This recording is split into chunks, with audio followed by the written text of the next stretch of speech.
One cannot start this conversation, however, without remarking about Typhoon Haiyan. Natural disasters in this region are almost common, but the magnitude of this storm just sobers us all.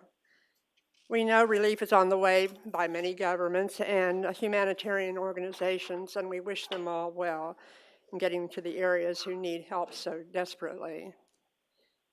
Now, by way of introduction, my name is Lois Critchfield. I'm the chairman of this group, known as the Marine Silk Road 21st Century. The Marine Silk Road was born last April when the College of William and Mary sponsored the conference, which we called the Indian Ocean Basin, Navigating the 21st Century Marine Silk Road. Following that event, the group that you'll meet here formed a small think tank to focus specifically on the Indian Ocean, an area that holds 40% of the world's population, or about 3 billion people plus, and that does not include China, with issues related to food, energy, water, and the environment. An area, for example, that supplies China with 80% of its energy imports. An area where standards of living are struggling from poverty levels to middle class levels and upwards. Many nations in the Indian Ocean Rim are quickly becoming export-oriented manufacturing centers. An area where larger powers are looking for opportunities. An area in which it is imperative for us here in America to focus on and better understand. Welcome to all of you. We're happy to have you here. We're particularly a special welcome to representatives from the area, His Excellency Ambassador Rick Ramasuriya, Her Excellency Ambassador Almugheri, members from the Embassy of Oman, Dr. Iman Al-Busaidi, the Deputy Director of the Sultan Qaboos Cultural Center, and the ambassador retired from Iraq, Samir Sumadai, although I don't see him. I'm also pleased to welcome Dr. Michael Hudson, who is president of the Middle East Institute from the National University of Singapore, and Dr. David Mickle from the Simpson Institute. I think we are all on the same page when it comes to the Indian Ocean. I note also with pleasure that we have representatives from Departments of State, Treasury, Transportation, EPA, U.S. Marines, U.S. Navy, and other organizations such as CSIS and the Wilson Center. I look forward to talking with all of you at the reception following this presentation. And so now I will turn this over to my good friend, Professor Don Raetz. Thank you.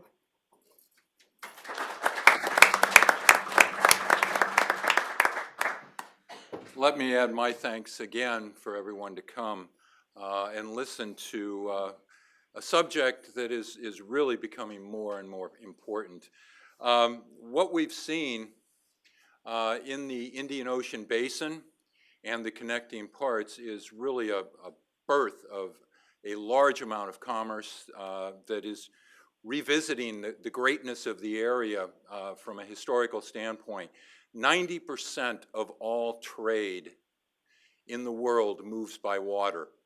70% of that trade moves along the Marine Silk Road. So when you think about the importance of this area of the world for all of us, it's substantial. We have 4 presenters today that will be talking about this superhighway that really runs across the world. And if you notice the surface temperature, it almost looks like a road that crosses, and that is the Marine Silk Highway. It's food, energy, and technology, all of which will play a role in the future. And we have 4 practitioners and academics who will be providing their views of each of these, and I'd like to turn it over to our first presenter today. Mark Newcomb will be talking about the security issues that relate to this. Mark? Thank you, Don. I want to say thank you to all of you, and I have the distinct pleasure and burden of being the first, which means if I'm slow, Don will make sure that I keep getting my reminders. Um, I'd like to begin with really defining what the Silk Road is. The Silk Road that you see up there in the red is the historic Silk Road. It refers to the old Chinese silk trade that began back with the Han Dynasty 200 years before the birth of Christ. Over the next 2,000 years, we saw transportation along the Silk Road move off the roads and onto the waters, to the point where, as Don noted, more than 90% of all trade in the world today is moving on the water. A vast majority of that is moving along the Silk Road from the Far East through to Europe. As commerce moves over this Silk Road, it's passing through 28 million square miles of ocean. That's 20% of the water surface of the world. And in the first decade of the 21st century, we saw a tremendous growth in the economies built upon this waterborne trade. In the first decade of the 21st century, we saw the greatest, almost crippling retraction of our economies along this same road. We saw a near catastrophic departure and depression in terms of the maritime industry. Freight rates for containerized cargo and bulk cargo dropped as much as 60% in the course of the one-year economic drop. More importantly, charter rates, charter hire on vessels, which is literally the daily rate you pay a ship owner to move cargo on or to use his vessel, dropped as much as 90%. 75% in the containerized industry, 90% in the bulk fuels industry. That kind of departure, that kind of depression of rates almost crippled our industry. And as we try and move forward and build our economies, the world economy again, we have to remember that the real substantial engine to economic trade continues to be the oceans. As I start today, I'd like to cover just the surface of a couple different areas, beginning with security. And as you all read the papers, you can tell that the non-maritime international media really has focused on security issues in the Silk Road area over the last 10 years. It's undeniable that on the Silk Road, particularly to the east in the Straits of Malacca, and to the west in the Bab el-Mandeb and the entry to the Suez Canal, we've seen a tremendous rise in piratical acts over the last century. That increase can be attributed to any number of things, but largely it's the dramatic increase in traffic being forced through very narrow areas that are bounded by governments and countries that are suffering from tremendous depression, lack of governmental stability itself, and a tradition, particularly in the Straits of Malacca, of extra-legal activity, also known as piracy. Now, the threat of maritime violence is not something new, and in the sense of both the terrorist acts in 2002 when motor vessel Limburg was captured and destroyed, and then the piratical capture of motor vessel Maersk Alabama back in 2009, you see the types of threats that we have to deal with, particularly when you see the resurgence of al-Shabaab in the Arabian Peninsula. Al-Shabaab is an adjunct of the al-Qaeda network. They've sponsored both straight-line terrorism itself, as well as piracy, particularly in the Bab el-Mandeb, and both the financial and logistical support that they provide to pirates creates some real instability in terms of our routing. While those security issues are really significant for ship owners, in fact, the real threat is the question of stability of routing. It's not just security, it's all the other aspects that you have to deal with, because consistent, safe routing for cargoes allows you to project your growth, project your economic development and forecast. And it's with that type of stability that you can control your growth. So from that perspective, ship owners and governments are natural allies in the provision of security. At the same time on the Silk Road, environmental factors present a tremendous issue in terms of the course of maritime conduct. The choices we make, the types of vessels we build, the way we build and improve our ports and expand the ports, what we do to disassemble vessels when they're obsolete and they're no longer useful in terms of the road, what we do along those lines affects our stability, affects our sustainability. What are we doing in the context of our environment, and what are we doing in the context of our industrial development? The transnational path of the Silk Road presents some real challenges in terms of environmental compliance because you have both the littoral states that have compliance requirements as well as the international norms that you have. The import of environmental concerns has actually accreted far beyond just governments, though. Today, business owners, cargo owners, ship owners are now looking more and more towards social responsibility and requiring that their vendors, the business owners, the cargo owners, are requiring shippers to take actions that preserve and protect the environment that we operate in. So in tandem, you look at both the government and the industry today, we're driving changes to our vessels so that they can carry a greater amount of goods more efficiently and with a lower impact on the environment overall. Finally, the drive to get to economies of scale, if you will, larger vessels, larger ports, continues to drive a change in the road itself. Despite the economic changes of 2008 and 2009, shipbuilders continue to build bigger and more effective, more efficient ships. The trend in construction, particularly in the container industry, which moves about 60% of all the world's dry cargo, is being driven by the largest containerized cargo owner in the world, A.P. Møller - Maersk of Denmark. Maersk is building bigger and bigger and bigger ships, and we'll come back to what they are. And what that does is drive what its competitors are doing. The next two in line, Mediterranean Shipping Company and CMA CGM, the French ocean carrier, are also increasing their overall capacity by building supersized ships. What that does is it drives the rest of the industry. My particular employer, Zim Integrated, is a relatively small company, but our ships are changing. We are going to move towards the new post-Panamax vessels. The rapid size and cargo capacity of these vessels drives what we do at the ports.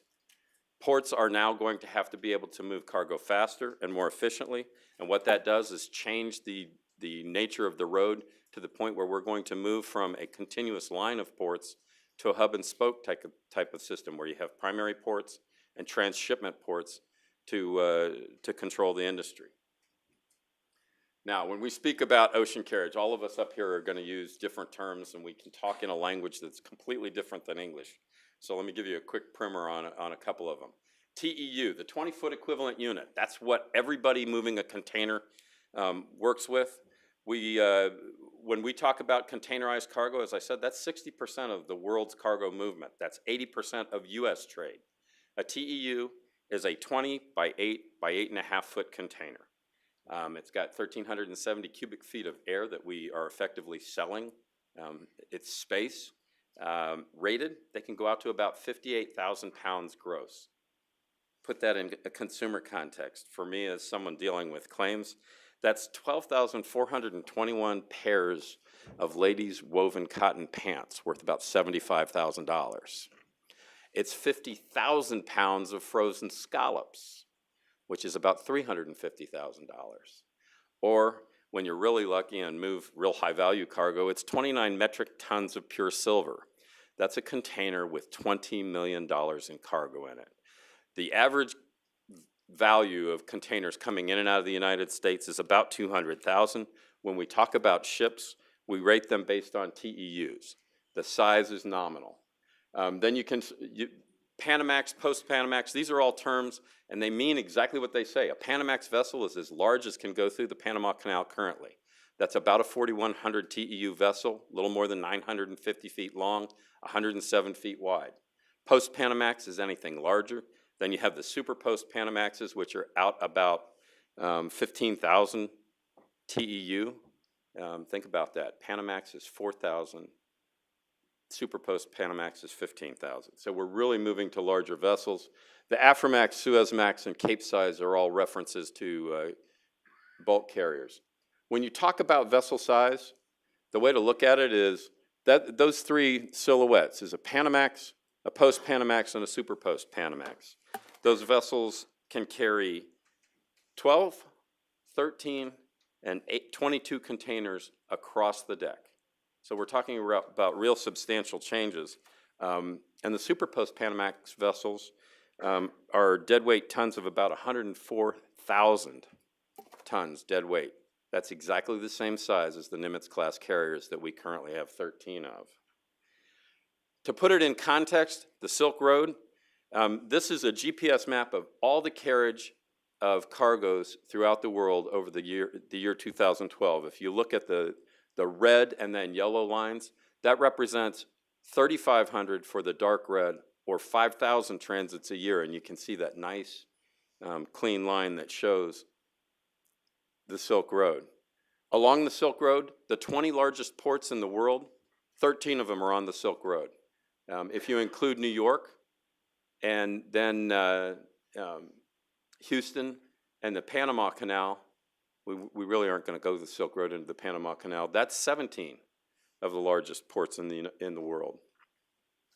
Back to security real quick, just some questions to take. Don says I'm over time. Okay, we'll do 1 minute. One of the issues we have with security, and it's always about the money, is rerouting. If we lose the ability to move through the Gulf of Suez, if we lose the ability to transit the Bab el-Mandeb, that means we have to begin our transits from the Far East to Europe by going around the Cape of Good Hope. In order to move the 35 million TEU that move between Europe and the Far East and maintain the same level of service, if you will, we would have to change a liner fleet that's based on 10,000 TEU vessels from 10 to 12. They would have to increase their speed from an average of 18 knots to 22.5 knots. Why does that matter? Well, that changes the cost of moving a container by an additional $217 per TEU. While that doesn't sound like much, $217 per TEU when you get 10,000 TEU runs you about $2 million a transit. Real quickly, just to get to the environmental issues, one of the things you're seeing is all of the newer vessels, as we're getting bigger, are being pushed towards high-end technologies like twisted rudders and newer propellers and lighter containers. Containers have actually gone to lightweight steel and aluminum construction rather than light steel. It's averaged about a 40% weight differential. They use bamboo floors on a number of containers. In fact, CMA CGM, the French carrier, now has better than 60% of its own container fleet that's made of bamboo floors. Bamboo is tremendously renewable, is a hardwood compared to the old oak and other hardwoods that we were using. The nice thing about doing that is it also ends up weighing out lighter, and they save about 17 to 20% in terms of their total fuel consumption. I said I'd talk about the bigger vessels. Vessel up in the top left, up until January of 2013, was the largest vessel floating, 14,100 TEU, owned by Mediterranean Shipping Company. The vessel down in the bottom right was floated by CMA CGM almost exactly a year ago. It's a group of 5 called the Discoverer class. They were originally designed to be 14,000 Ts. They were recut. They went to the water at 16,000 TEU. Biggest vessels on the ocean until July of this year, when A.P. Moller Maersk, at the beginning of a 20-ship order, launched the Emma Maersk, and she is 18,100 TEU. So we are talking about a vessel that's almost 4 times larger, or actually is more than 4 times larger than the biggest vessel that we can currently put through the Panama Canal. Those kinds of vessels are going to change what we do. And the last thing I want to do in order to get to my time is talk about the context. Just this last summer, the Port of Virginia and the Port of Salalah in Oman rendered an MOU. This MOU becomes important because it offers the Commonwealth of Virginia and the East Coast of the United States an opportunity to participate in the Silk Road. Salalah is the 6th largest transshipment port in the world. They moved a little more than 3.5 million containers over the port in Salalah. By comparison, the Port of Virginia, the entire Port of Virginia, was just over 2 million TEU. So we have the opportunity to grow by participating, by reaching out and being part of the Silk Road from this end or from this side of the Atlantic. And with that, think I'm now over time. And I will turn it over to Dan.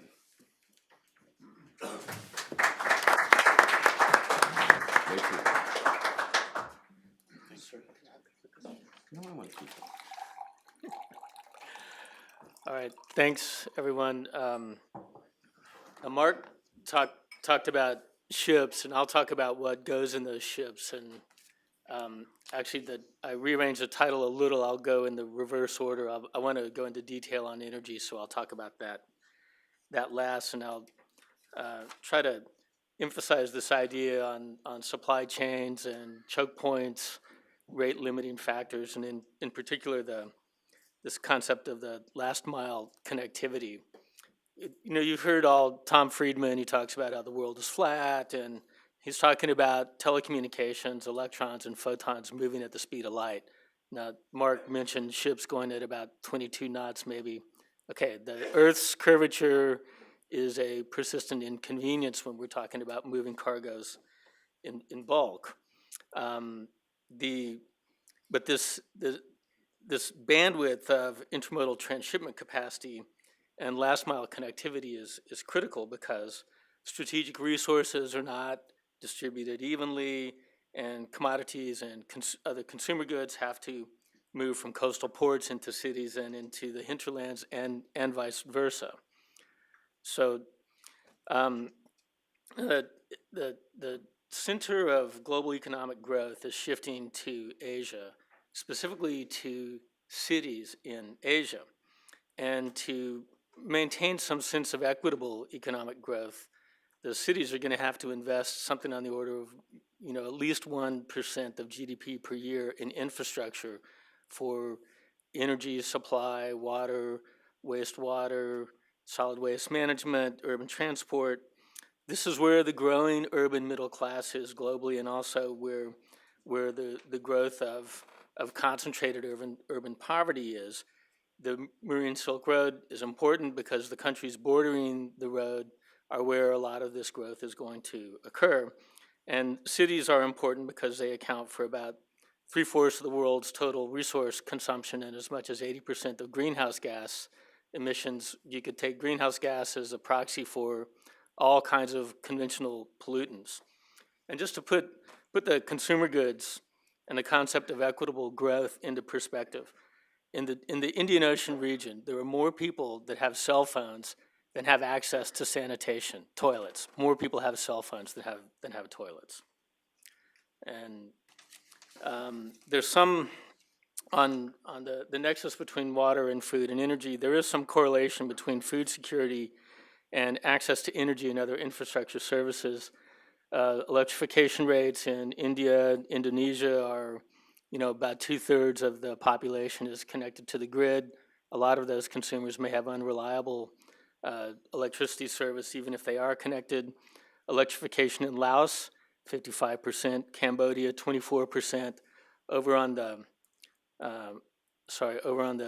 In East Africa here, in Ethiopia, Kenya, and Tanzania, the electrification rate is in the teens. None of those countries have even more than 20% of the people connected to the grid.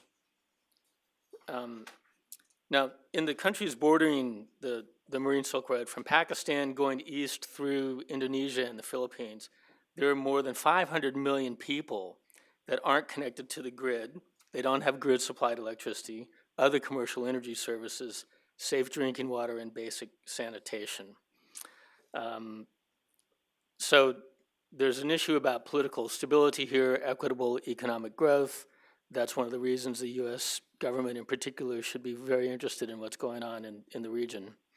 And, the hydrocarbon business, about 1/3 of global crude oil trade flows through the east end of the road, Straits of Malacca, South China Sea, and about half of global LNG shipments go through the same area. And so with respect to the total hydrocarbon flows, that east end of the road is, I would say, just as important as the west end over here at the Strait of Hormuz and also down here at the Gulf of Aden. And this is in our brochure, but this just gives a depiction of how these choke points relate to major hydrocarbon flows. And China has been reacting to this issue of the choke points and the energy supply chain by building pipelines from Central Asia, oil and gas pipelines. Gas pipeline from Myanmar to Yunnan province was just commissioned, and setting up their so-called String of Pearls, which are, according to Stratfor's Geopolitical Daily earlier this year, quote, largely immune to any potential U.S. maritime interdiction, end quote. And this String of Pearls are not Navy bases, but they're a presence, again, according to Stratfor, which are intended to, quote, maintain control over all aspects of its overseas supply chain. All right, so now, the third major energy commodity on the Marine Silk Road is coal. You hear a lot about hydrocarbons, so I don't want to talk about that anymore. I want to talk about coal because, as I'll show you in a minute, the powering economic growth is presumably almost entirely dependent on coal-fired electricity. Now, this is 2012 steam coal exports. So this is not total coal. This is just coal for electric power generation. And the largest suppliers in the export trade, Australia, Indonesia, and South Africa, accounted for 60% of total global steam coal exports and about 60% of total coal exports and 64% of steam coal exports. And the U.S. is, with a little over 5%, is actually kind of a small player in the grand scheme of things. I'll get to that later. So what's the global picture look like? Well, the bulk of coal trade is going, global steam coal trade is going from Indonesia, Australia, South Africa up to India, China, and Northeast Asia. And the U.S., this is 2009 numbers that were published in the New York Times. The U.S. did almost 20 million tons of exports, mostly going to Europe. That number in 2012 went up to 51 million tons, and that's largely an artifact of coal being displaced by natural gas in the United States. And the EU and International Energy Agency are a little bit surprised, like, wow, coal is displacing gas in the EU. That wasn't supposed to happen. Now, a couple years ago, I worked up some numbers for Asian Development Bank from my friend, Mr. Timiwa, who's here with us today, to look at what's the business as usual scenario for electric power growth in Asian Development Bank's developing member countries. And so figuring out what the potential domestic supply would be, where would that, the bulk of the growth in coal-fired power in these countries would actually have to come from imported coal.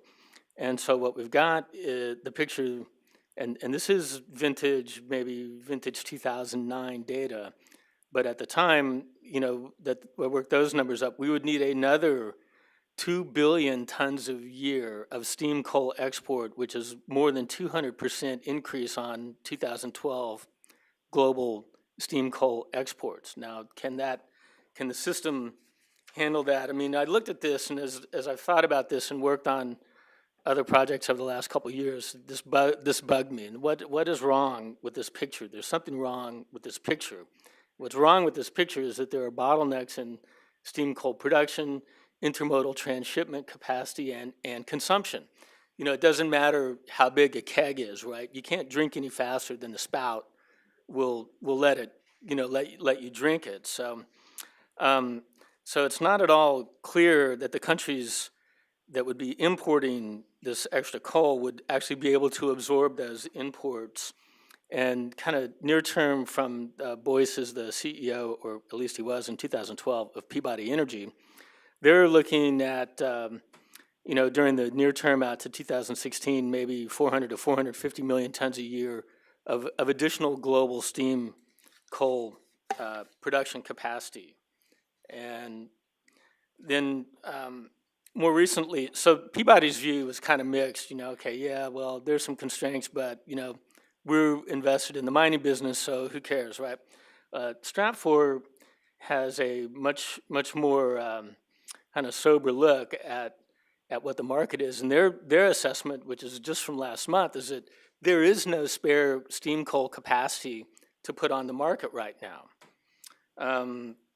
Now, okay, well, if we can't deliver that business as usual scenario, then the balance the balance of energy supply has to be made up through conservation and efficiency gains and renewable energy. And so then, with an aggressive clean energy scenario, then we got the green bars, then we're looking at something that's still maybe on the order of 1 billion tons a year, 900 million plus tons a year of additional steam coal exports, which would be almost 100% of 2012 market. And in the near term, we're looking at only being able to get to about half of that. Why? Because, the production constraints, even though there's plenty of coal on the ground, moving it from point A to point B is not that simple, and getting it into the market in particular, India is where I think most of the growth in coal import demand would be, and they have some pretty significant import capacity constraints. So there's a third scenario. Now here, the green is the same as my aggressive clean energy scenario that I showed in the earlier slide, and we're looking at, something on the order of 500 million tons a year of additional steam coal just to satisfy demand in India. China has undeveloped reserves in Xinjiang, which could be expanded by another maybe 600 million tons a year by the end of this decade. And the government is talking about capping total coal consumption about 4 billion tons a year, in which case China imports to China would be zeroed out. And then where's that additional supply going to come from? Where would that additional energy supply come from? And again, we've already maxed out, in this scenario, we've already maxed out the efficiency in renewable energy inputs. So then looking at proposed coal exports, additional coal exports from the U.S. Powder River Basin, about 170 million tons a year. And if we add up all of the proposed LNG exports from the U.S. and Canada and convert that to equivalent tonnage of coal, then conceivably North America would be the big supplier that would cover all of this additional demand. Now, and just to kind of get that in perspective, then do we need, so there's a lot of talk about building coal terminals in Washington and Oregon. There's a lot of hubbub in the environmental community. This is a terrible thing. Well, you can export coal from the Powder River Basin today through the Port of New Orleans. The logical market, I think, is going to be India.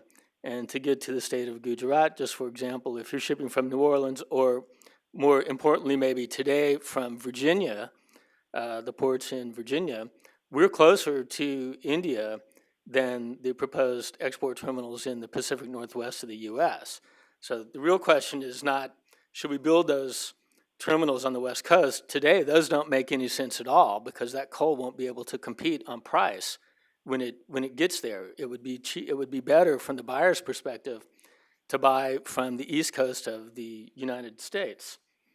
Okay, why should the U.S. care?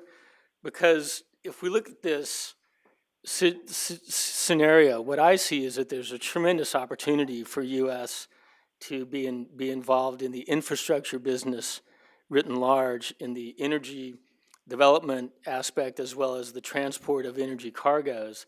And we're talking about fossil fuel. I have question marks on coal and LNG. We can come back to that later. Without additional terminal port infrastructure, there isn't capacity to absorb any more coal imports in the region right now, in India in particular. And China will buy on price, and they may be zeroing themselves out of the import market. So the opportunities are the full spectrum, including energy efficiency, renewable energy, hardware, software, financing, project management. And as I've learned, again, from my friend, Mr. Tamiwa at Asian Development Bank, the formula here is 90% inspiration and 10% perspiration. So I'll wrap up here and, throw out a few points for discussion. In the grand scheme of global coal consumption, production and consumption, proposed additional exports from the Western U.S. are pretty small, 2%. Maybe it's not small, I don't know. In terms of the steam coal import scenarios, the business as usual scenario, it is very significant. And with respect to those clean energy scenarios, it would be very significant. All of the U.S. LNG export proposals, if they came to fruition, would be a 100% increase on today's global LNG trade. In the U.S., on the domestic front, we're actually seeing in some ways the beginning of the death of the coal industry. I don't think that the U.S. government should be talking about that. I think the U.S. government should be looking at transformation of the coal energy, of the coal industry with next generation technology, underground coal gasification. That's another paper that I've got out there. And regardless of what happens, whatever the U.S. does, in the near term, clean energy is a must for developing countries in the region to keep up with energy demand growth. And the BAU, the business as usual scenario, is constantly changing. The BAU scenario that I put together in 2011, I don't think is really valid anymore. But what is the business as usual scenario? I don't know. And if anybody out there says they know, I would tend to tell them, no, you don't know. You think you know, but you don't know, because it's extremely dynamic, and it's very difficult to say what it really is. Now that, in the context of international treaty discussion, the climate negotiations are going on in Warsaw this week. That raises some pretty serious questions, not about the science of climate modeling, but about the assumptions that go into that. And, what's business as usual? What's the baseline? If you need additional financing, the donors are asking these questions. Donor countries are asking these questions. What's business as usual? What do you really need this for? So I'm going to stop here, and thank you very much.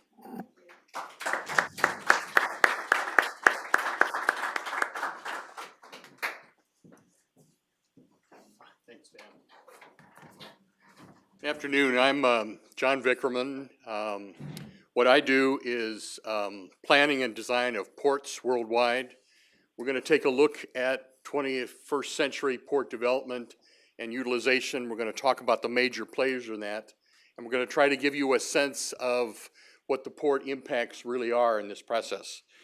I hail from Williamsburg, and just adjacent to our community is Jamestown. And about 406 years ago, 3 vessels came and established not only the first permanent English settlement, but the first permanent English port in North America.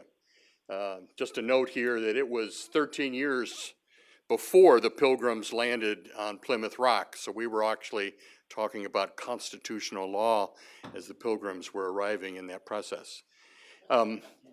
The vessels that were used were derivatives of the Marine Silk Road. They were the fastest vessels for cargo transit.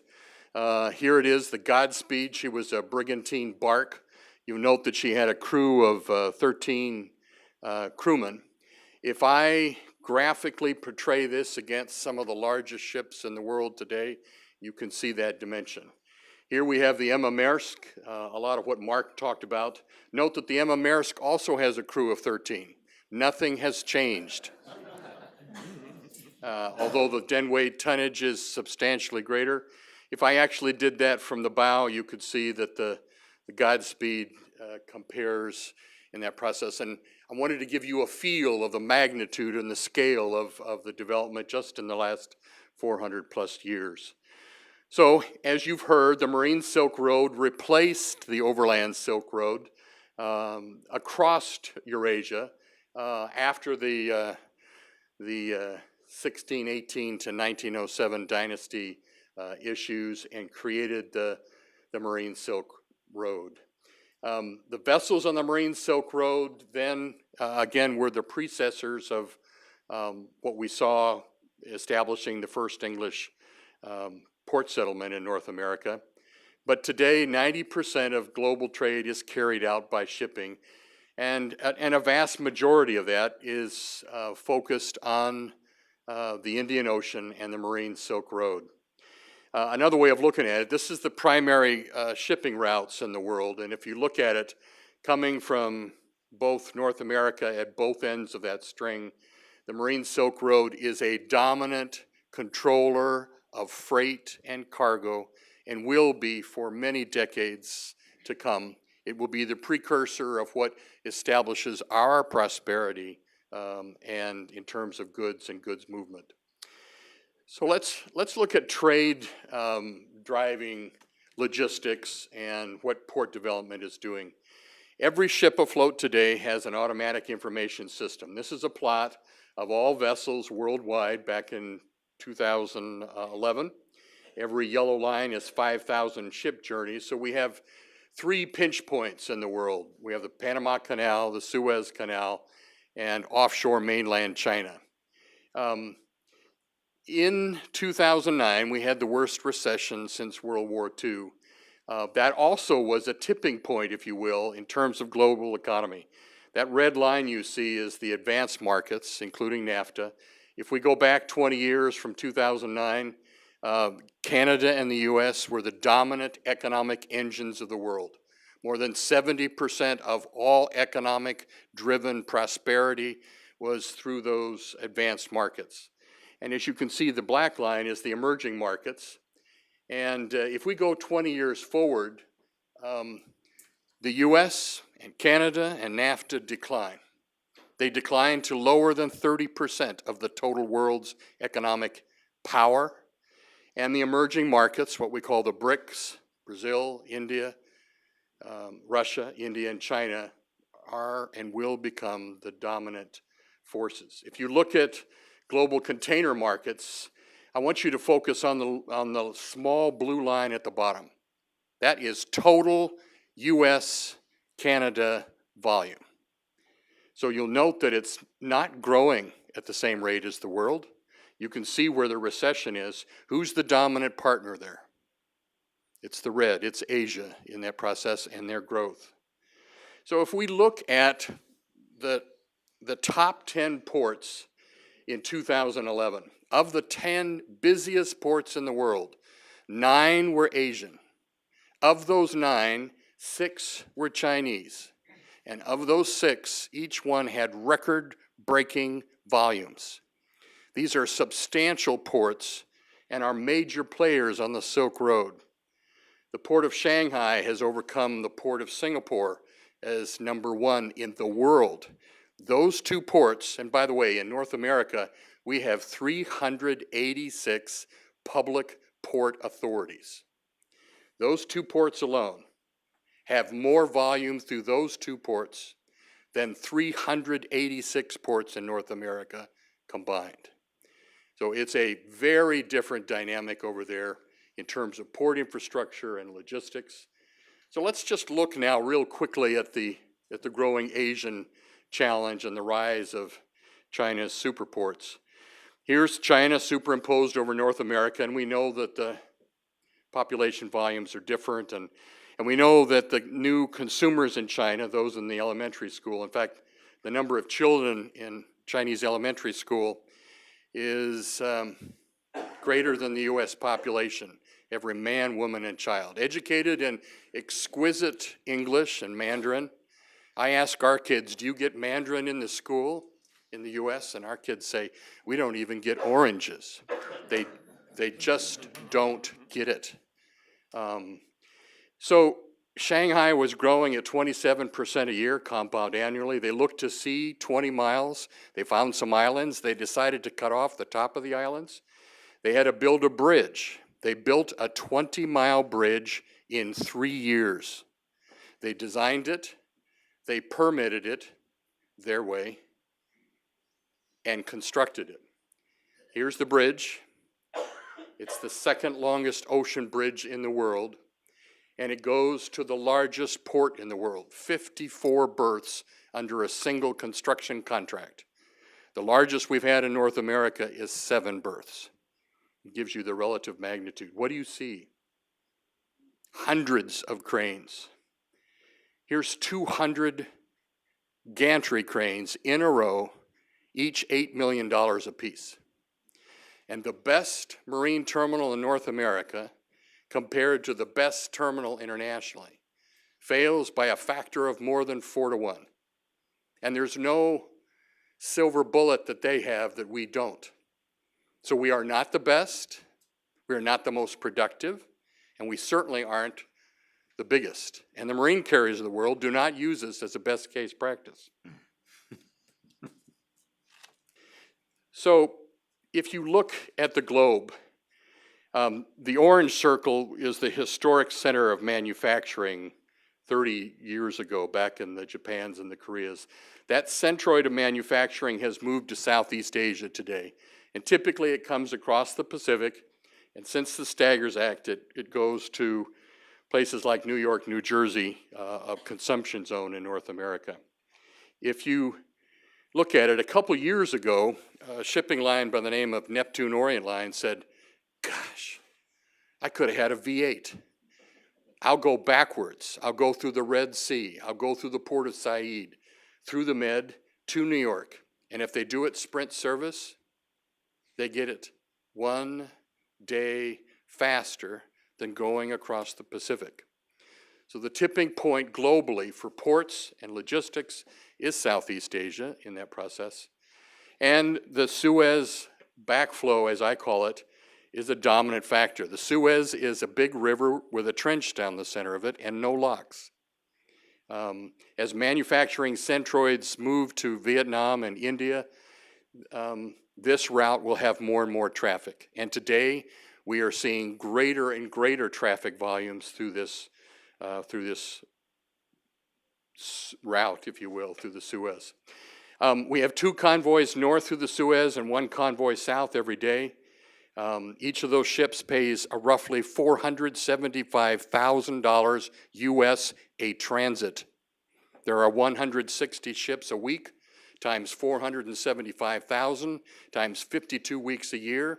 And for that, the Egyptian government flanks those ships on both sides with Egyptian military to protect those convoys. The protection in Port Said generally is 90% US combat military. It is a vital link between Europe and Asia and is the primary routing for that. So today we're seeing the glimmers of a new driver. Instead of BRIC, we're looking at the ASEAN market and their development opportunities in the year 2016, plus India. Let's just look at this. This is the population growth over the next decade, and as you can see, India by far will outstrip the population growth by 2020 among the various nations. More importantly, the average wage rate, and you can see, if you look at the bottom, the average wage rate for Vietnam is about $1.10, but look about 3 down from India, where the average wage rate in 2015 will be 78 cents an hour. The migration of manufacturing, but by a predominance of manufacturers in the world, could move towards lower work wage rate nations. The emergence of the ASEAN nations and their agreement in 2015 to create a common manufacturing trading bloc, develop 47 ports, and become the world's server of big ships transferring to small ships, what we call the transshipment zone, is significant. These are the rise of the ASEAN economies, and in fact will in my opinion, transplant many of the BRIC characteristics for logistics and port development. Just as for instance, this is the new port proposed in the Port of Jakarta. And just to let you know, it is as big as the Port of Los Angeles plus the Port of Long Beach combined. Very significant, very important. Let me now look at the carrier response and the age of the mega ships. Mark talked about it. The first container ship was proposed by Malcolm McLean. He had 101 TEUs on his ship. He sold his trucking company in North Carolina and in 1956 said, I'm not taking this congestion in New York any longer. And he created the first container ship. And now we have full cellular and Panamax and post-Panamax and super post-Panamax and a couple years ultra post-Panamax. And as Mark had indicated, the maximum through Panama Canal is about 4,800 TEU. Here you see it. This is the Miraflores locks. This Maersk took or will take delivery on 11 of these ships this year. They are 18,000 TEUs. So the current Panama Canal is 4,800 TEU. After it's expanded, it's 12,006. This is 1,800. So I guess if you got a running start, maybe, no, it's still not going to fit. So the point here is the carriers continue to build larger and larger vessels. The Marine Silk Road is one of the most important trade routes for these vessels, and it is the key to our understanding of future logistics. It is a very, very important aspect of what we do and the continuation of the Marine Silk Road. And with that, Doug, I'd like to bring you up and conclude our panel, if you would, sir.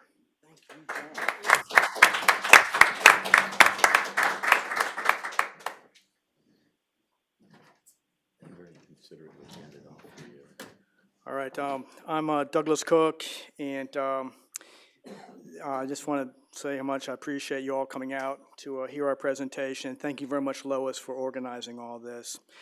My part, I'm a geologist, and I've been working exploration throughout North America and Asia, the Middle East, for 33 years.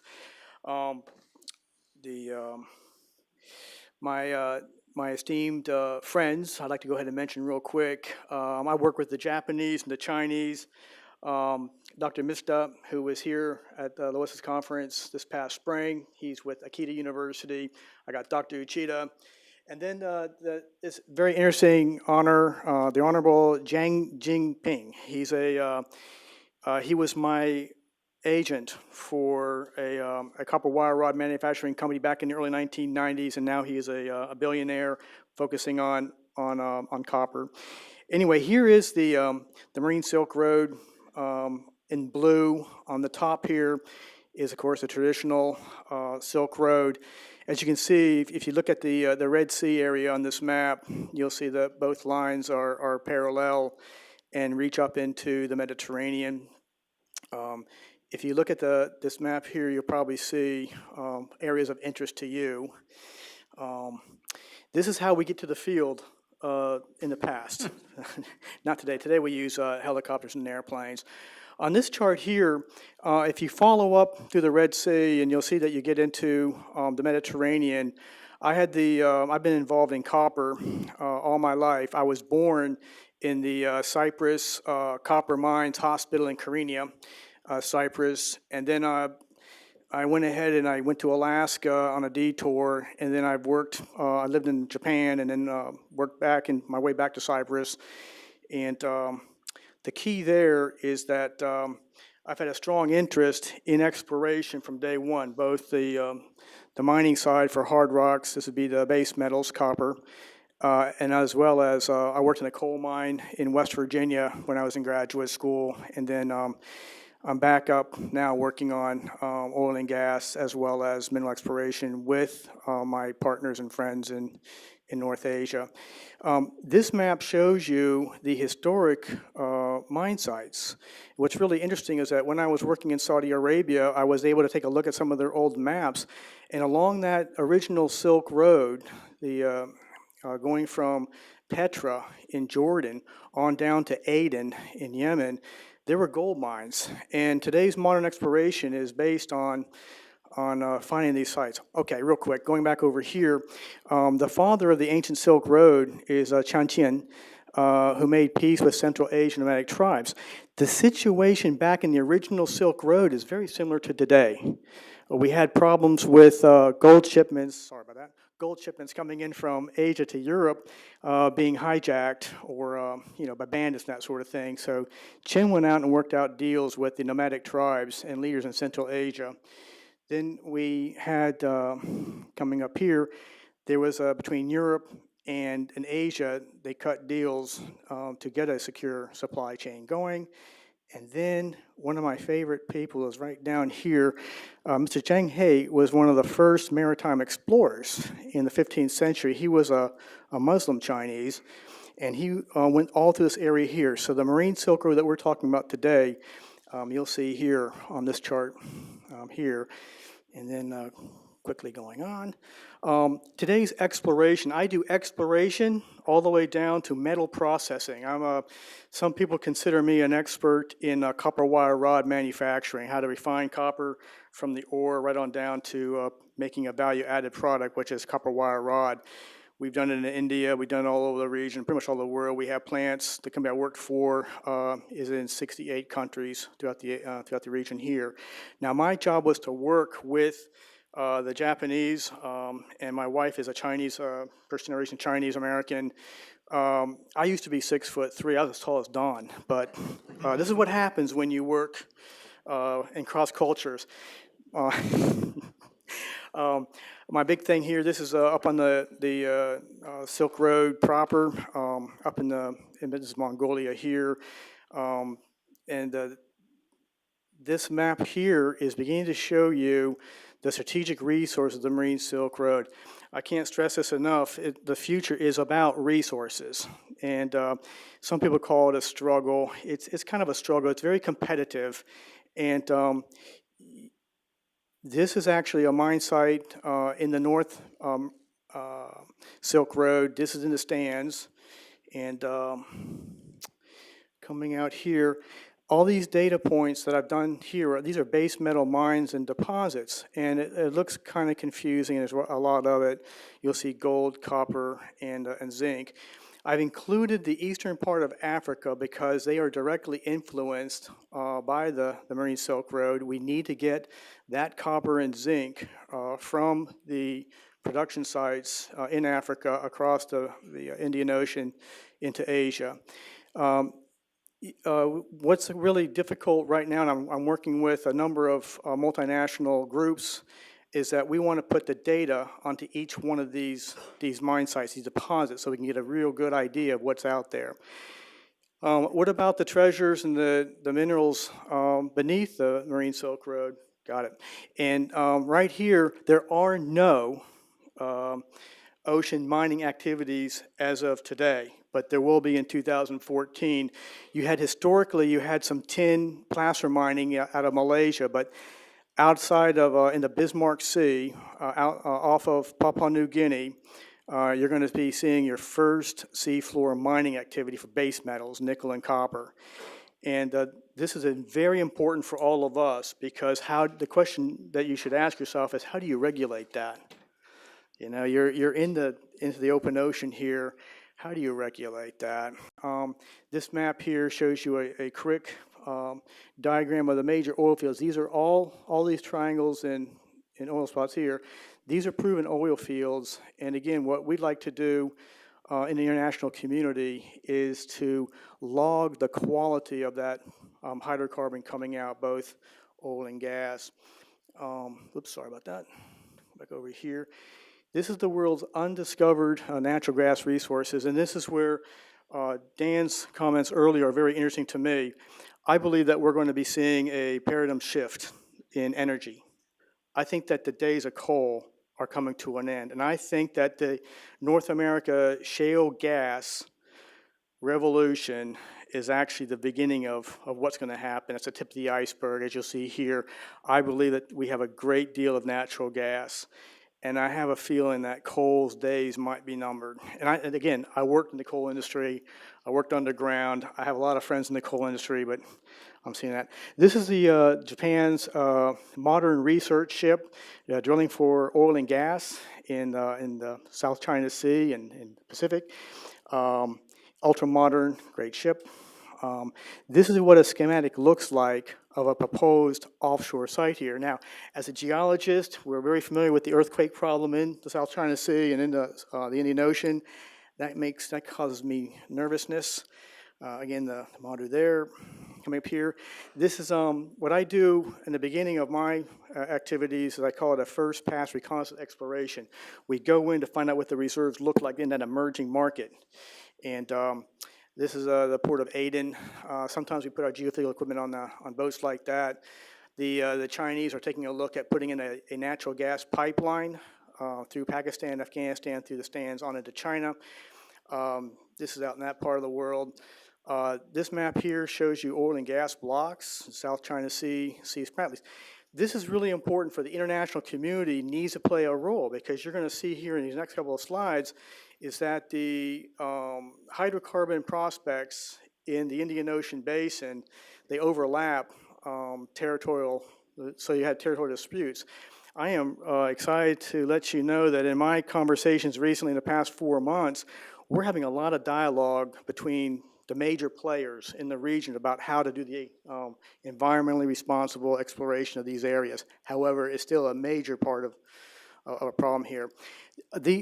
The prospects off of Vietnam, and now you're looking at prospects off of Cambodia, Burma, and you're slipping on into the Bay of, the Thailand Bay over here, Cambodia and Thailand, you'll see that these great prospects are offshore, and where does the boundary of these nations end? So you're really going to have folks come in, and the international community needs to step up and help monitor and regulate all this. This is the coal fields, the primary coal fields of the Marine Silk Road here on this chart. It's, again, Indonesia is a key player, and you can see that if we go coal, this is the resource here, but I've been taking a look at the rare earth elements part here, and that's coming up here briefly as we move along quickly. This is I've been looking at the rare earth element supply. If we do transfer and we get involved into manufacturing electric cars and we go to solar panels, we're going to need a lot more rare earth elements. And the triangles here are significant. You'll notice that we have a huge deposit of rare earth elements up near, it's Sri Lanka, actually. They have a great carbonatite up there. The triangle over in Malaysia is the world's leading rare earth element processing plant going in Malaysia there. Here are the main producers, and I think that map will change a little bit here coming up. This poor map here shows you the rare earth element imports to the United States from where they come from. And China, of course, dominates right now, but that will change, in my opinion. This is what rare earth oxides look like. This is the product. Once you refine it, you end up with a rare earth oxide is the product.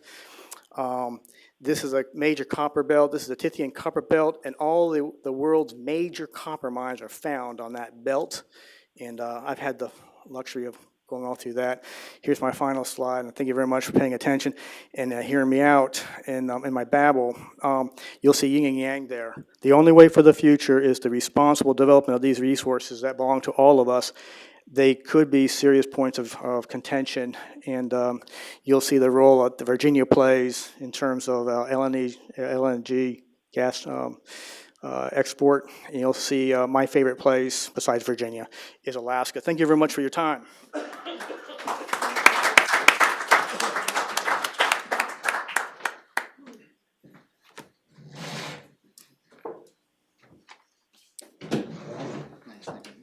Good afternoon. I'm Cliff Schultz, professor and Kellstadt chair at Loyola University of Chicago, and also a proud member of the board of directors for the Marine Silk Road 21st Century. I've been asked by Lois and my good colleagues to be the anchor man, which I guess with all these sailors on board is somebody's got to fulfill that role. I think officially I'm the discussant. And so what I would like to do with my comments and the time that I have with you is to share what I think are some overarching themes that were integrated in all the presentations, try to glean some highlights, some very important critical points, and leave all these gentlemen with a question, and then perhaps have a segue for questions from you, and I'll serve as the raconteur or discussion monitor for that. So starting with Mark's presentation, and this was actually addressed by Lois as well with her introductory remarks, there was a theme of volume.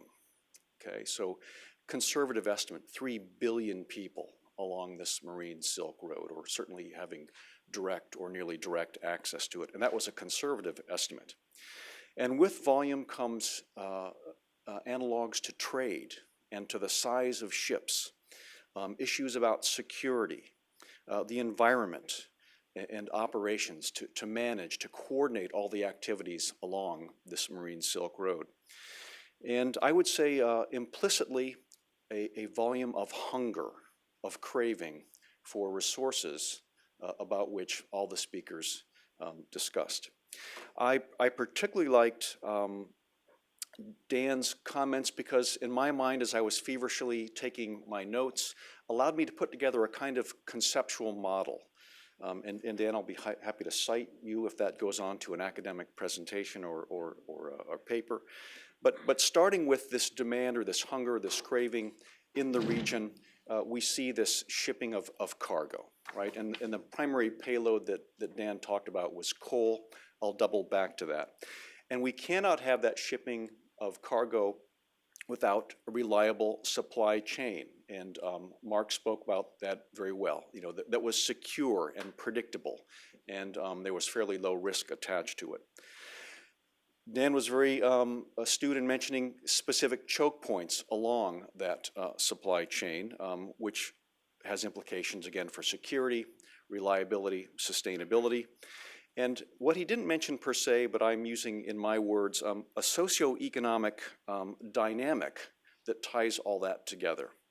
And that socioeconomic dynamic requires an appreciation for the consumption of water, the appropriate use of fresh water, of farmland, of resources, access to food, both in terms of production and consumption and its distribution. This whole system breaks down without political stability, which brings us to ideas about potential uses of force to ensure that, and the players involved. So even though the United States of America clearly is not moored anywhere directly along the marine Silk Road in any other century or the 21st century, it certainly will be called upon by many players with vested interest along that road, perhaps to, if not use force, to use a soft force to let people know that it would be used for largely pro-social, in my opinion, pro-economic initiatives to keep it open for the largest number of stakeholders, frankly, all of us that have a vested interest in the marine Silk Road. Dan talked in some detail about coal, and Doug talked about coal, and maybe we're in the sunshine of that. I think that's a very important issue, because not only is it a good, but it has a number of externalities that can be very, very costly. So the marine Silk Road, for example, changes tremendously with continued carbon effluent, rising tides, the degradation of so many places along that road, from Vietnam to Bangladesh and so on. And so while there's an immediate social trap of gain from producing and selling and consuming coal, the long-term costs make that really, frankly, not sustainable. And Doug alerts us to the possible transition to liquid natural gas, and that's not even mentioning other technologies that probably will come forward that in some respects make coal obsolete or drive us to have more efficient uses for it, turning into gas potentially while in situ, to use Dan's term at a luncheon this afternoon, which perhaps still creates opportunities for coal and those who have immediate vested interests in it. Regardless, clean energy will be a must to sustain the marine Silk Road and all the stakeholders of it. My friend John Vickerman spoke very eloquently, I thought, and interestingly, John always gives very compelling presentations, sort of framing the evolution of trade along the marine Silk Road. So I always enjoy seeing the evolution of the ships and the importance of trade and the tilt away from Europe and North America to Asia, just again in terms of volume. One of the statistics I don't believe he mentioned today is the fact that, and correct me please if I'm wrong, the ports of Shanghai and Singapore have more volume, do more business as it were, than all the ports of North America. So just think about that statistic. The economic tilt again toward Asia and the implications for that, particularly in terms of infrastructure, the size of these ports, the size of the ships, again we come back to volume, and the competitiveness, which is a segue to Doug's comments. I mean, we're talking about tremendous competitiveness, not only in terms of who extracts from this region, who captures market share in this region, but who actually helps to build the infrastructure of the region. And people compete, countries, companies will compete, I think, very strongly to win market share in the region. Again, we see the potential implications for force and stability and security in the region. And finishing with, again, some more comments by Doug about the strategic resources. And so now we're moving not just from trade, but actually thinking about extraction in the region, so deep seafloor mining. And the only person, as I recall, who really spoke about property rights. Who owns that land, as it were, the physical resources underwater? What is the force that will be used to allow one to extract in some particular territorial waters? By the way, Doug, I must say, my friends in Vietnam and the Philippines would strongly suggest that I use the term East Sea rather than South China Sea for that map that you had up there. I would be remiss if I didn't say that. In my mind, what are the big takeaways here? We are talking about an economic shift. We are talking about changes in technology. We are talking about massive volume. We are talking about energy. We're talking about all the touchstone topics of the day. And while we talk about the Marine Silk Road, one of the things that we should all take away from this conversation, not only now but going forward, is that we all have a vested interest in it. I'm from Illinois, so I see soybean farmers and corn growers and pork growers who have a railroad yard in Chicago that connects to Norfolk Southern, which has a port in Norfolk, and it goes out across the Marine Silk Road and so on and so forth. We all have a vested interest in it. I think other than people in this room and a few others, people don't greatly have an appreciation for that, so I think it's our charge to share that information and to let people know. And as a transition to some Q&A from all of you, I'd like to leave my friends and colleagues here with a few questions. So the first one is, what keeps you up at night? Related to that, what is your biggest fear? What do you see as the biggest challenge? And wanting to see the glass as half full, what is the biggest opportunity that you see in this region? And some further thoughts on perhaps global awareness so that we go beyond, as we used to say in my Indiana boyhood town, preaching to the choir. How do we reach more people to have a greater understanding of the Marine Silk Road, its dynamism, and its importance to the welfare for everybody on this planet? What keeps you up at night? You're not allowed to say coffee. Actually, it's has a very serious series of questions, Cliff, and what really concerns me and does keep me up at night is lack of communication. The consequence of a mistake, whether you're negotiating a concession with a emerging market government and you're working with a team, is miscommunications. And the miscommunications generally results because of greed.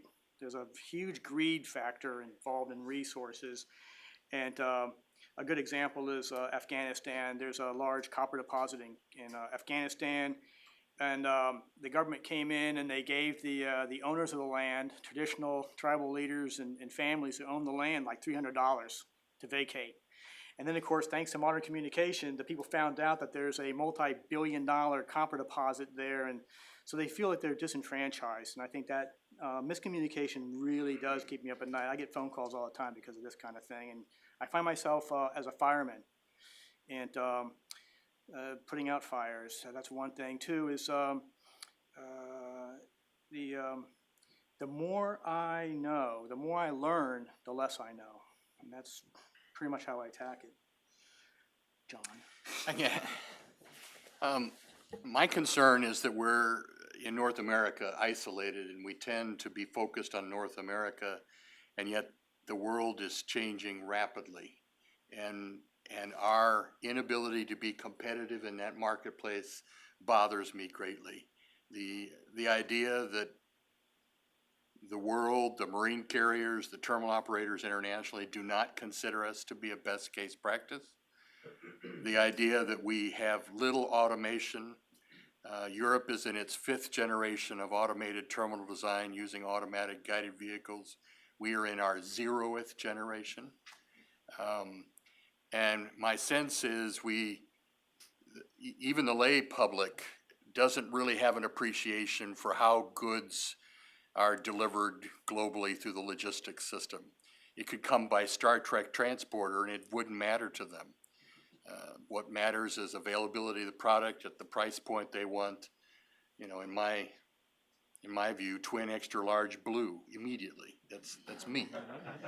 And the buying public, the consumer doesn't care about the rest of it. I tell audiences many times, the next time you check out of a department store, why don't you ask how this product got to you? Which port did it come through? You know, what railroad? And you know, they'd actually say, you know, security, this person's crazy. And I think until North American can engage and become more competitive and be part of the play internationally and more engaged, not that we have to be controlled or kowtow to anything, I think it affects our very quality of life and our prosperity and our future. And until we get further engaged and knowledgeable about that and what is emerging in that process, that's what makes, in my opinion, the Marine Silk Road so vital. It is, in fact, the future of global logistics, and we need to understand how that affects us personally, as a nation, as a competitive entity. And I just worry that we're just not the best case practice, and we need to do more to be more competitive and a better player. Dan, please. Well, I think pretty much along the same lines as John in terms of U.S. competitiveness and stuff. And I'll just be a little more specific in terms of thinking that the U.S. government doesn't really, I think, you know, broadly writ, doesn't really understand very well what's going on in terms of the dynamic in the region. And I also work in this parallel universe with multilateral development banks and donor agencies, and I think also within that community, there's also a lot of groupthink, and you know, like this idea, the business as usual scenario for coal-fired power growth. I mean, if you talk to PhD economists working at the World Bank, they'll tell you, yeah, that's it. You know, coal, wholesale cost of electricity, 5-6 cents a kilowatt hour. And then if I ask about supply chain constraints and terminal capacity, and it's like, oh, well, terminals, ports, yeah, well, that's the transport guys are taking care of that. I mean, there's nothing to worry about there.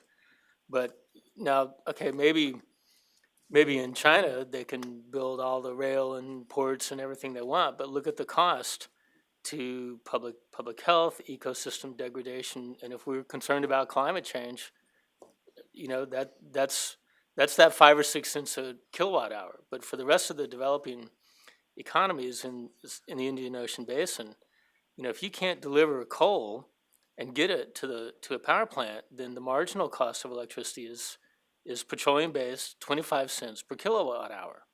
Now that's so what we normally get as the least cost solution is actually the 5 cent or 6 cent a kilowatt hour coal-fired power, or a large hydropower plant in Laos or Nepal, say. You know, these are largely fantasies. They're figments of the imagination. And so there's a real need to step back and look at the actual supply chain constraints and say, okay, this isn't going to work. So what is it that there is going to work? And there's a real imagination deficit, I think, in policymaking and planning, especially in Washington, D.C. I hate to say that being a guest here, but I think that's the case. Thank you. Mark? What keeps me up at night is probably an adjunct to the issue of competitiveness, and that's participation. If you look at the top 10 ocean-going carriers, cargo carriers of the world, exactly 0 of them are U.S.-owned. And I don't need to, you know, I'm not trying to be jingoistic here. It's not that we don't own them, but it's that we have very little control and participation. Over 90% of all cargo is carried by water. Over 70% of what we consume in the United States is brought to us by vessels. We don't participate. We have lost that part of the industry. Similarly, We don't build ships. We build great gray hulls. I used to go to sea on them, but better than, 90% of all containerized shipbuilding occurs in 3 countries: Korea, Japan, and China. We're not competitive in those markets, whether you talk about it as ship owning and cargo movement or ship construction. We don't have that. And because we don't have that, we don't participate in the largest engine of economic recovery that's available to the world. That does keep me up at night. The question of cargo security and what comes to us in a container, or if I say a box, is another that would keep me up at night if I didn't work for the Israelis right now, and they have a whole different system of security, you might say. Ocean carriers don't know what's in the box. We literally rent a space, and the cargo owners, the people that are our shippers, the people that are our consignees, tell us what they put in it. In the United States, the concern about what we bring in has caused us to create new systems, if you will, for security and require greater control over access to the containers. But we're still stuck with the idea that we don't know really what's in the box when we put it on our ship. We're dependent upon the honest declaration, if you will. We're going through, and this is a point of discussion John and I had earlier, we have this issue with we have a goal of 100% screening of all containers coming into the United States, and we all work on the assumption that it can't be done. My friend John will be more than happy to point out to you that there's a number of terminal operations, particularly in Hong Kong, where 100% of the containers that move through the port are screened, both for radiation and by X-ray. So it's possible. That comes back to the issue of competitiveness and how we do our job. And to go back to your question about other countries dealing with threats of terrorism, as I said, I work for a company that has, at least within the terminal operations that we control, particularly in Israel, a much more robust system of checks, if you will. And so it's possible. We do not have the answer in the United States, and there is a tremendous vulnerability. John, you? I would concur. There are overseas terminals that are actually inspecting cargo to our standards, to a standards level that we're not achieving. Right. So it is possible. In my own opinion, we're not also deploying the technology that would help us do it better, the information technology. If we really look at it, in-transit visibility in the supply chain, we could do a better job at understanding what's in the box. 10 years ago, I used to ask, what do you think the most frequently moved commodity in a container is? And footwear or electronics, and the answer is air, empties. So the point is, if we knew better in the supply chain what's in the box that we move, and we know it on rail, and we know it on vessel, and we know it on truck, and there are technologies that will give us substantially bigger in-transit visibility in that process. So the balancing act is, how do we achieve greater security through greater information? How do we achieve some of those levels that are actually being achieved by our partners overseas in our homeland? We are a lot safer than we were 5 years ago, 10 years ago. We're improving, but not there, and there are still big risks in the market. All right, since I work, my main client these days is Asian Development Bank, so I'll put on my banker hat for a minute. The countries that are channeling that investment have to manage that in a responsible manner. I think there's a lot of just for infrastructure financing, I alluded to something on the order of 1% to 2% per year. That's for basic energy, transport, water, other urban services. That will mostly have to come from the private sector. And to mobilize that investment, though, it doesn't get delivered by Star Trek transporter, as my friend John noted. The investment investment framework has to be conducive to mobilizing that investment. And I could talk at some length about this, but when the governments pay attention to what private sector is saying in terms of, and by private sector, I mean commercial investment, not including concessional money from donor agencies. When governments pay attention to what the private sector and other commercial investors are saying and learn from that and figure out how to do some innovative public-private partnerships, the investment money will appear and will flow. But the flip side of that is that the commercial investors and private sector investors, they look at a destination like, say, in Indonesia, the geothermal power business, huge technical potential, but, take a look at it, and the first response there are two responses that come to mind. One, I can build a geothermal power plant in Indonesia, but I have to sell the electricity to the state electricity company that loses money on every kilowatt hour that it sells in the grid. That's an inherently unsustainable business, and so I have huge offtake risk, even if the government says they're going to guarantee that offtake. And then following that, I say to myself, well, I could stay home and lose money. So. So I'd like to thank the panel. I'd like to thank Lois. I'd like to thank Dr. Rates for serving as chair, and I'd like to thank all of you for coming, the Mason School and William & Mary and the Carnegie Endowment for International Peace. Thank you much. Shall we convene to the reception?